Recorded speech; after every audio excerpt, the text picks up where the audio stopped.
see one street. I can see one street.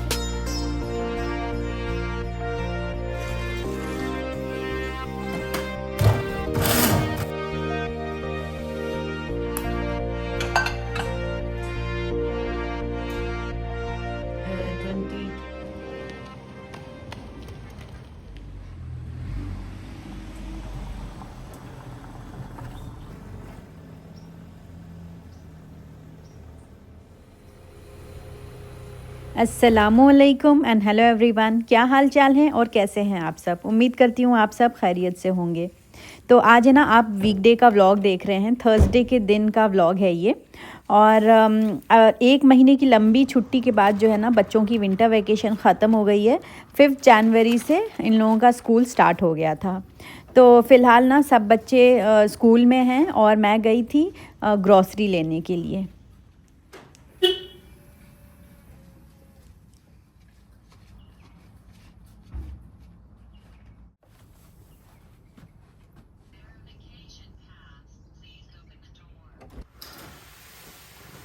मुझे ऐसा लगता है कि जब बच्चों की स्कूल की छुट्टियां होती हैं ना, तो हमें टाइम की शॉर्टेज हो जाती है।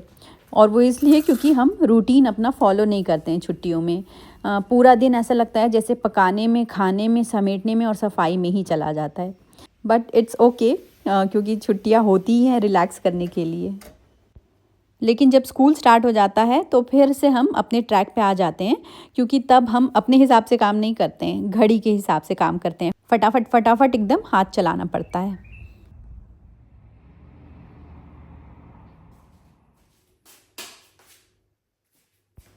मेरा घर जो है ना, वो सुबह 9:30 बजे एकदम खाली हो जाता है। बच्चे तो सुबह सवेरे ही निकल जाते हैं स्कूल के लिए, और हस्बैंड भी 9:30 बजे तक ऑफिस चले जाते हैं। और बच्चों के लौटने का टाइम है 3 बजे। तो मेरे पास ना पूरा 5.5 घंटा रहता है, जिसको मैं एकदम अच्छे से ना प्लान करके फिर फॉलो करती हूँ कि जिस दिन मुझे ग्रॉसरी करने जाना होता है तो खाना वगैरह पूरा बना के उसके बाद मैं ग्रॉसरी के लिए अकेले निकल जाती हूँ। और मुझे है ना, अकेले ग्रॉसरी करने जाना ज़्यादा सही लगता है, क्योंकि बच्चों के साथ जाओ ना तो खाली टाइम वेस्ट होता है। सबसे पहले मॉल में घुसते ही इन लोगों को भूख लग जाती है। अगर भूख नहीं लगी तो इन्हें कोई अपने मतलब की चीज़ दिख जाती है। अगर वहाँ से भी खींच के ले गए हम तो वॉशरूम तो लेके जाना ही पड़ता है। इससे अच्छा है कि हम अकेले जाएं सुकून से। मेरे हाथ में एक लंबी लिस्ट रेडी रहती है ग्रॉसरी की, जिसको देख देख के मैं फटाफट से पूरा सामान उठा लेती हूँ। उसके बाद ना मुझे एक्स्ट्रा टाइम भी मिलता है कि और कुछ अगर देखना है तो मैं आराम से देख लेती हूँ। फिर घर आके और मैं ग्रॉसरी वगैरह एकदम अच्छे से अपनी जगह पे ना सेट कर लेती हूँ।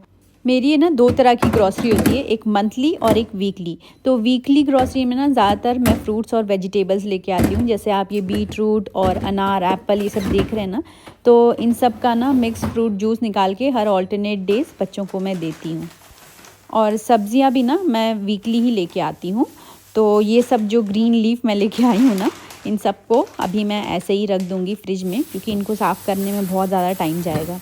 तो दूसरे काम करने के बाद फिर मैं इसको साफ़ करूँगी। और अब स्कूल चालू हो गया है तो ज़्यादातर ना चिकन सैंडविच ऐसे सब ले जाते हैं इन लोग। तो मैं ये फ्रोज़न चिकन भी लेके आई थी टिफ़िन में बना के देने के लिए। मेरे बच्चों के स्कूल में ना एक लॉन्ग ब्रेक होती है और एक शॉर्ट ब्रेक। तो लॉन्ग ब्रेक में मेन टिफ़िन ले जाते हैं लोग, जैसे सैंडविच वगैरह। और शॉर्ट ब्रेक में ना इस तरह के कुछ चिप्स, बिस्किट, चॉकलेट, फ्रूट्स, ये सब ले जाते हैं। तो वो सब ना मैं इसी बास्केट में रखती हूँ। रेडीमेड मसाले के लिए ना मैं इस तरह का बॉक्स यूज़ करती हूँ। ये डब्बे छोटे छोटे होते हैं, अगर आप कैबिनेट में ऐसे ही रखेंगे ना तो पूरे कैबिनेट में फैल जाते हैं और यहाँ वहाँ गिर जाएंगे, फिर पता भी नहीं चलेगा। बॉक्सेस में रखने से ना इनको रखना और निकालना दोनों ही आसान हो जाता है। मैंने हर ग्रॉसरी की एक फ़िक्स्ड और परमानेंट जगह बनाई हूँ, और इसीलिए मुझे बिल्कुल टाइम नहीं लगता है ग्रॉसरी करके आने के बाद सामान अपनी अपनी जगह रखने में। और सब चीज़ जब एक ही जगह हमेशा मिलेगी ना, तो घर के जो बाकी फैमिली मेम्बर्स हैं उनके लिए भी आसानी हो जाएगी। हरदम वो आपके सर पे सवार नहीं रहेंगे, ये कहाँ है वो कहाँ है। मक्खन भी मैं 2 तरह का लेके आती हूँ। एक मक्खन ना हमेशा फ्रिज में रखा रहता है, और एक मक्खन जो है ना उसको मैं यहाँ बाहर रख देती हूँ। और आजकल मौसम भी अच्छा हुआ है तो बाहर ख़राब नहीं होगा।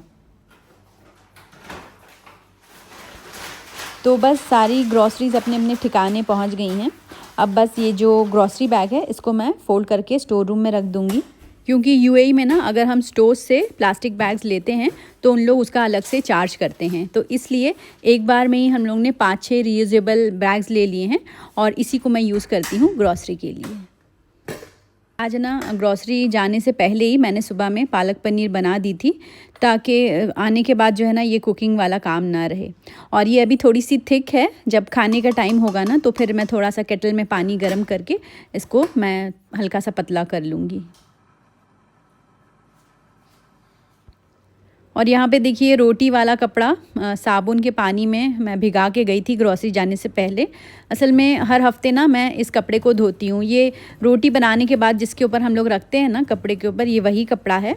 तो इस बार ना मैंने थोड़ा सा अलग तरह का ली थी। जैसे पहले ना मैं इंडिया में जो डलिया यूज़ करते हैं ना वो यूज़ करती थी, ताकि रोटी रखने के बाद जो है रोटी पसीजे नहीं। तो मुझसे ना क्या हो जाता था, बार बार वो डलिया जल जाती थी गैस के पास ले जाके। तो इस बार मैंने थोड़ा सा अलग तरह का ली हूँ। एक स्टील की बास्केट है, तो उससे जलने वगैरह का टेंशन नहीं है। अभी ना इसको मैं धुल के रैक पे रख दूँगी, फिर जब मैं लगाऊँगी ना तब आपको दिखाऊँगी, देख के आपको ज़्यादा सही से समझ में आएगा।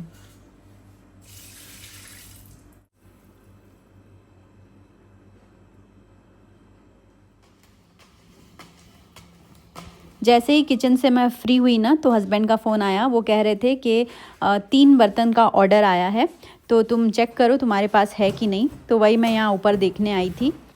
अक्सर मुझसे लोग पूछते हैं कमेंट्स में कि घर का काम, बच्चों की ज़िम्मेदारी, इन सब के साथ मैं बिज़नेस कैसे चलाती हूँ। तो देखिए मुझे ये लगता है ना कि बिज़नेस चलाने के लिए 3 चीज़ बहुत ज़्यादा इम्पॉर्टेंट है।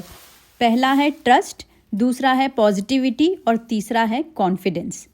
बिज़नेस में पैसा बाद में आता है, पहले लोग आप पर भरोसा करते हैं, और जब आप ऑनेस्ट रहते हो, क्वालिटी प्रोडक्ट देते हो, तो ट्रस्ट ऑटोमेटिकली बन जाता है। जैसे कि फलक्स कुकवेयर लॉन्च करने से पहले मैं और हस्बैंड हम दोनों ने बहुत सारे एग्जीबिशंस अलग अलग कंट्री में अटेंड किए हैं। बहुत सारे बर्तन हम लोग घर पे ख़रीद के लाए। 6 महीना यूज़ करने के बाद जब पूरी तरह से सेटिस्फाई हो गए इस प्रोडक्ट से, तब जाके हम लोगों ने फलक्स कुकवेयर लॉन्च किया।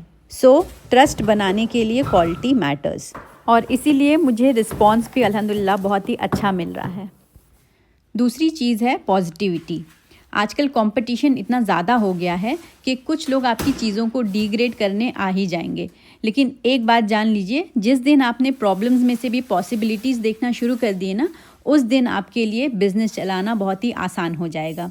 So always choose positivity over negativity. और तीसरी चीज़ है कॉन्फिडेंस। ये किचन आइटम्स का जो आइडिया था ना वो हस्बैंड का ही था। तो शुरू में मैं बहुत ज़्यादा डरती थी कि पता नहीं सक्सेसफुल होंगी कि नहीं, लेकिन मेरे अंदर जो कॉन्फिडेंस है ना वो मेरे हस्बैंड की वजह से ही आया है। कहते हैं ना कि behind every confident wife there is a husband, जो कहता है तुम कर लो जो करना चाहती हो, बाकी मैं देख लूँगा। तो बस मैं अपनी पूरी डेडिकेशन के साथ अपना काम करती हूँ। और यहाँ पे ना मैं नोट कर रही थी कि मेरे पास कितना स्टॉक बाकी है अभी यहाँ पे, क्योंकि जैसे ही यहाँ से ना ख़त्म हो जाता है स्टॉक तो फिर मुझे इन्फॉर्म करना होता है रीस्टॉक करने के लिए। और इधर देखिए जो 3 बर्तन का ऑर्डर आया था ना, तो फिर वो मैंने ड्राइवर को दे दी हूँ। आज के आज ही जो है वो पहुँचा देंगे। हस्बैंड ने मुझे एक छोटी सी टीम सेटअप करके दिए हैं, तो ऑर्डर्स वगैरह जो है ना वो ऑनलाइन आता है। तो ऑर्डर्स मैनेज करना, स्टॉक देखना, पेमेंट, डिलीवरी, ये सब भी ना हमारी टीम देखती है। तो इस तरह से हस्बैंड के सपोर्ट के साथ मैं अपना बिज़नेस चलाती हूँ। अच्छा, यहाँ देखिए ज़ोहर की ना अज़ान हो गई थी, तो फिर मैं नहा के नमाज़ पढ़ी, कुरान पढ़ी, और फिर है ना मुझे किचन में से कुछ आवाज़ आ रही थी, तो मुझे लग रहा है कि फ़लक आ गई है स्कूल से। फ़लक आज फ़लक बहुत गुस्सा है क्योंकि उसको ना बहुत तेज़ भूख लगी है। इसकी जो फ्रेंड्स हैं ना आपस में मिलके ये लोग एक दूसरे का टिफ़िन खा लेती हैं। एनीवेज़ यहाँ पे देखिए फ़लक ना खाना लेके ऊपर चली गई है, और मैं अब रात के डिनर की तैयारी कर रही थी। एक टाइम का खाना ख़त्म नहीं होता है कि फिर दूसरे टाइम क्या बनाऊँ वो दिमाग में घूमने लगता है, लेकिन मैं लोड नहीं लेती पकाने का। जिस दिन मुझे ऐसा लगता है कि आज बहुत हेक्टिक हो गया है तो उस दिन मैं शॉर्टकट ले लेती हूँ। तो आज ना मैं शान के पैकेट से हलीम बनाने जा रही हूँ। ये जो पैकेट वाली हलीम होती है ना, इसमें तो कुछ करना ही नहीं होता है, बहुत फटाक से बन जाती है।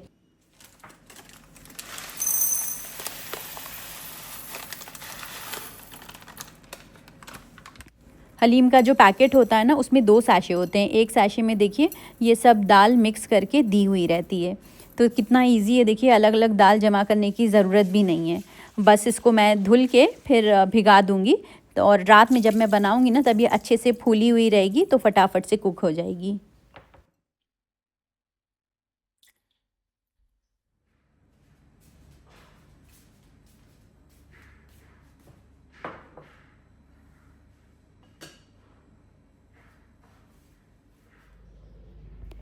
तो देखिए फलक के पीछे पीछे ना अफ़ान और आरिस भी आ गए स्कूल से, बस 10 मिनट का गैप है दोनों में। और सुबह ड्रॉप मैं इन लोगों को करती हूँ स्कूल जाने के टाइम, और वापसी में इन लोग बस से आते हैं। अस्सलाम वालेकुम। आरिस कहाँ है? Can I go out to play? पहले सलाम करो। वालेकुम अस्सलाम। ये लड़का घर में घुसता नहीं है कि इसको फिर से बाहर जाने की पड़ी रहती है खेलने के लिए। वहाँ कहाँ घुसे हो जी? अगर मैं इसको हाँ बोल दूँ ना तो ये अभी ऐसे ही स्कूल यूनिफॉर्म में निकल जाएगा, खाना भी नहीं खाएगा। और देखिए मैं इसकी एक आदत से इतना परेशान हो गई हूँ, जब भी ये रिटर्न आता है ना स्कूल से तो वाटर बॉटल का जो कैप है ना वो सही से बंद नहीं करता है, और आए दिन इसके बुक पे ना पानी गिरा होता है। ये देखिए आज फिर से बुक पूरी गीली कर दिया है। तो बस यहाँ पे ना हल्की हल्की सी धूप निकली हुई है और खूब अच्छी अच्छी हवा चल रही है। आजकल बहुत बहुत ही अच्छा क्लाइमेट है यूएई का। तो बस यहीं पे मैंने इसको बालकनी में रख दी हूँ, हवा और धूप के साथ जो है ये बुक सूख जाएगी। आरिस, तुम्हारे लिए एक सरप्राइज है। वो क्या है? I think I know what it is. You What? ordered this yesterday. Yes. That one is a helmet. That one, this one is a jacket. I can see by the shape. I can see by the shape. Please wait. Husband ने ना आरिस के लिए एक helmet order किए थे। Actually Aaris जब बाहर जाता है ना फुटबॉल कोर्ट, टेनिस कोर्ट खेलने के लिए अपने फ्रेंड्स के साथ, तो वो इलेक्ट्रॉनिक स्कूटी से जाता है जिसकी स्पीड बहुत ज़्यादा है। इतनी स्पीड में चलाता है आरिस, तो हस्बैंड को डर लगता है गिर जाएगा तो सर में लग जाएगी। तो हमारे पास एक हेलमेट है पहले से, लेकिन वो एडल्ट्स का है, बड़ा साइज़ का है। तो ये जो किड्स हेलमेट है देखिए, इसमें पीछे ना एक नॉब है जिसको घुमाएंगे तो बच्चे के हेड सर्कमफ्रेंस के हिसाब से ना वो एकदम फिट बैठता है। अब गिर रहा है? No. सही है? Yeah.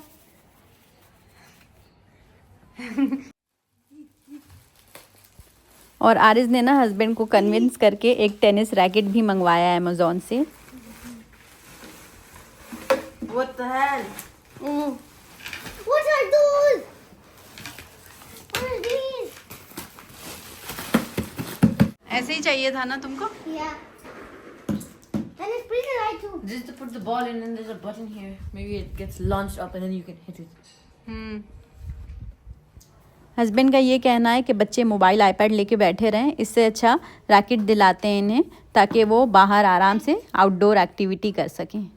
अब कपड़ा उपड़ा बदला जाएगा कि यही खेला जाएगा? I'll play this. I'm not removing my clothes.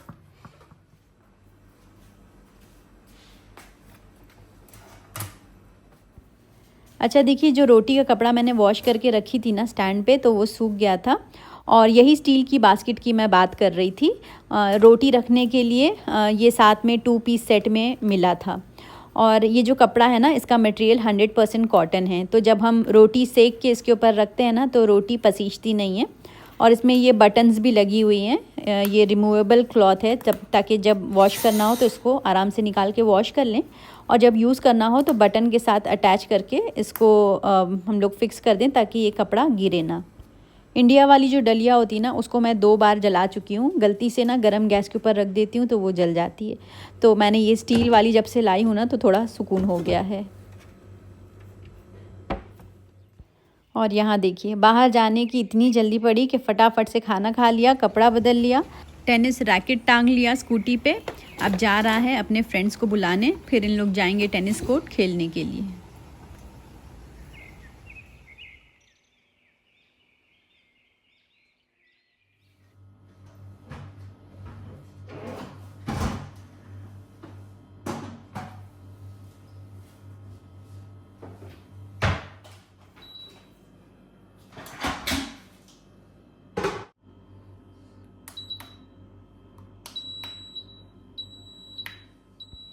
अच्छा, ये जो हलीम है ना, इसको पकाने में थोड़ा सा टाइम लगता है, इसलिए मैंने सवेरे ही कुकिंग स्टार्ट कर दी हूँ। इंस्टेंट पॉट को मैंने प्रीहीट कर ली थी तेल डाल के। जैसे ही ऑयल गर्म हो गया तो मैंने इसमें थिनली स्लाइस्ड अनियन डाल दी। अच्छा, प्याज डालना इसके अंदर लिखा नहीं हुआ था पैकेट में, मैंने अपने मर्ज़ी से डाली हूँ। जैसे ही थोड़ी सी ट्रांसलूसेंट और लाइट गोल्डन सी अनियंस हो गई ना, तो फिर इसके अंदर मैंने बोनलेस मटन के पीसेस ऐड कर दी हूँ, और ये 750 ग्राम्स है। और इसके साथ है ना, मैं कुछ हड्डियों के पीसेस भी डाल रही हूँ, बोन्स, ताकि इसका अच्छा सा सूप निकल आए। 2 टीस्पून भर के जिंजर गार्लिक पेस्ट ऐड करी हूँ, और फिर इसको एकदम अच्छी तरह से मैंने भून लिया है 3 से 4 मिनट के लिए। अच्छा, जिंजर गार्लिक पेस्ट भी ना इसमें डालने के लिए नहीं लिखा था, मैं बस गोश्त को ना, मुझे ऐसा लगता है कि भून लूँगी तो स्मेल बिल्कुल नहीं आएगी। तो गोश्त उधर भून रहा है, जब तक यहाँ पे ना जो दाल मैंने सोख करके रखी थी उसको मैं ये राइस कुकर में चढ़ा दूँगी। तो ये जो राइस कुकर है ना, इसको मैं स्लो कुक पे सेट कर दूँगी। टाइमर इसका 4 घंटे दिखाता है, लेकिन मैं इसको 1 घंटे में ही बंद कर दूँगी। अच्छा, यहाँ देखिए मटन एकदम अच्छी तरह से भून गया है। तो हलीम के पैकेट के साथ ना एक मसाले का भी पैकेट मिलता है, जिसको मैंने पानी में डाल के डिज़ोल्व कर दी हूँ। अब इसको है ना, मैं मटन में डाल के 1-2 मिनट भून लूँगी, और उसके बाद जो इंस्टेंट पॉट है उसका प्रेशर लगा दूँगी, और बिल्कुल स्लो कुक पे ना इसको भी मैं 1 घंटे के लिए छोड़ दूँगी।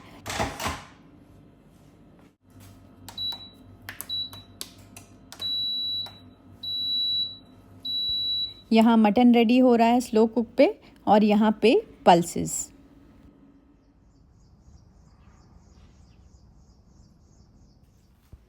अच्छा, आज है ना, इस व्लॉग में मुझे एक और स्पेशल अनाउंसमेंट करनी है, और वो ये है कि फलक्स कुकवेयर के अलावा हमने अपने वेबसाइट पे कुछ और चीज़ें ऐड की हैं।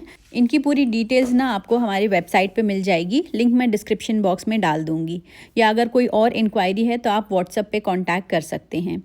ये जो सारी चीज़ें हैं ना, ये ऑलमोस्ट सारे ही घर में यूज़ होती हैं। जैसे कि आप देख सकते हैं, ये फ्लोर क्लीनर, घर में पोछा वगैरह करने के लिए हम सब डेली फ्लोर क्लीनर यूज़ करते ही हैं। टिश्यू रोल्स हैं, ड्रेन ओपनर है, लिक्विड हैंड वॉश है, और डिश वॉशिंग लिक्विड। इसके अलावा सेंट बूस्टर बीड्स भी हैं फैब्रिक्स के लिए, cling film, aluminium foil, garbage bag जो हर डस्टबिन की ज़रूरत है, और बर्तन धोने वाला स्क्रब। ये सारी चीज़ें बंडल में अवेलेबल हैं। अगर आप इंटरेस्टेड हैं तो वेबसाइट विज़िट कर सकते हैं। अच्छा, यहाँ पे देखिए, जो दाल हम लोगों ने स्लो कुक पे रखी थी उसको 1 घंटे में मैंने बंद कर दी थी, अच्छी तरह से गल गई है, और यहाँ पे मटन भी प्रॉपरली कुक हो गया है। तो इसमें जो बोन्स के पीसेस हम लोग ऐड किए थे ना, वो मैं निकाल लूँगी, क्योंकि बोन्स का काम अब हो चुका है। इंस्टेंट पॉट में जो हमारे पास मटन के पीसेस बचे हैं, इनको ना थोड़ा सा ग्राइंड करना है, लेकिन पेस्ट नहीं बनाना है, थोड़ा मोटे मोटे से चंक्स रहने चाहिए। तो मैं इस इलेक्ट्रॉनिक हैंड ब्लेंडर से ब्लेंड कर लूँगी।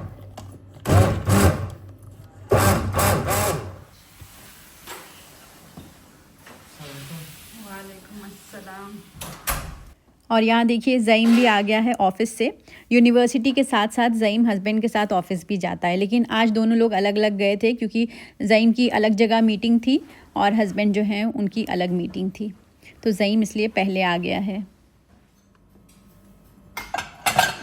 हस्बैंड भी ऑफ़िस से बस आते ही होंगे किसी भी टाइम। तो यहाँ पे जो लवाजमात हैं हलीम के साथ खाने के लिए, वो सब मैंने बिल्कुल रेडी रख दी हूँ। अस्सलाम वालेकुम। क्या हो रहा है? कुछ नहीं। आज लेट क्यों हो गया? आरिफ कहाँ है? आ रहा है, बाहर खेल रहा है। आज लेट क्यों हुआ आपको?